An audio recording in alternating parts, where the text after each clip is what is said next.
Generasi masa depan Aceh kini dapat memahami bagaimana semangat kerjasama nasional dan internasional telah membantu upaya pemulihan pasca tsunami di Provinsi Aceh. Gubernur Aceh hari ini membuka pameran permanen multi-donor fund untuk Aceh dan Nias di Museum Tsunami Banda Aceh. Safrizal Sofian selaku Deputi Manajer MDF mengatakan, MDF bangga telah menjadi mitra dalam upaya meletakkan landasan bagi daerah ini untuk berkembang dengan lebih kuat lagi di masa depan.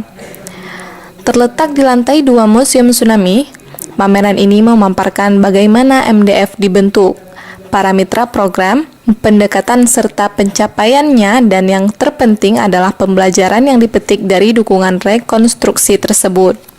Zaini Abdullah menyatakan dalam pidatonya, proses pemulihan telah menjadi pembelajaran yang sangat berharga bagi kita semua.